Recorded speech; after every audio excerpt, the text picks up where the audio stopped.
Budget झूठ की guarantee, दूसरा बजट लूट की गारंटी, पहला बजट लूट की गारंटी, झूठ की गारंटी, दूसरा बजट लूट की गारंटी। चार होली तो मैं बोलूंगा सुक्कू सरकार, आपने बोला झूठ की सरकार, सुक्कू सरकार, झूठ की सरकार, सुक्कू सरकार, सुक्कू सरकार, झूठ की सरकार, पहला बजट झूठ की गारंटी, पहला बजट झूठ की गारंटी, दूसरा बजट लूट की गारंटी।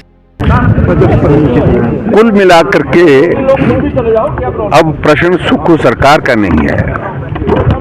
पहला बजट जिसमें झूठ के सिवाय कुछ भी साबित नहीं हुआ, 1 साल का कार्यकाल बीतने के बावजूद पहले बजट की तमाम घोषणाएं अभी योजना का रूप ही नहीं ले पाई, जमीन पर अभी तक आ ही नहीं पाई।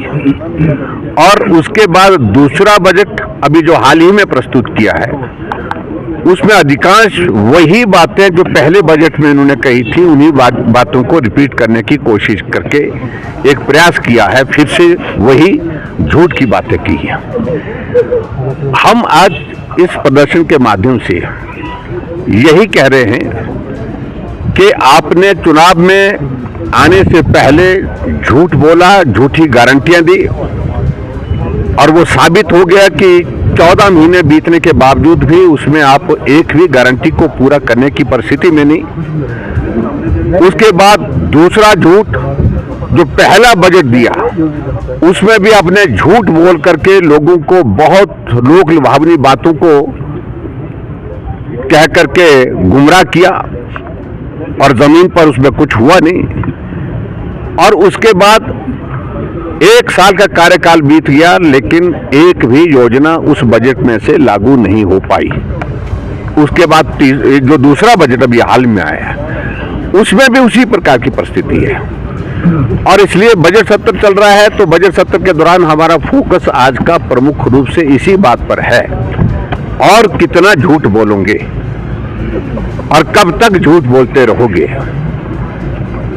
आज तक इस विधानसभा के अंदर किसी भी मुख्यमंत्री ने इतने झूठे आश्वासन नहीं दी, इतने झूठे वादे नहीं किए जिस प्रकार से वर्तमान सरकार के मुख्यमंत्री जी कर रहे हैं। और इसलिए हम आज विशेष तौर से अपने इस विधायक दल की ओर से, भारतीय जनता पार्टी विधायक दल की ओर से सभी प्रदेशवासियों का ध्यान आकर्षित करना चाह रहे हैं। एक तो हिमाचल प्रदेश में जो लूट की छूट पिछले 1 साल से मिली है, भ्रष्टाचार ने सारी सीमाएं लांघ दी है। सुक्कू भाई, सुक्कू भाई, सुक्कू भाई, सुक्कू भाई।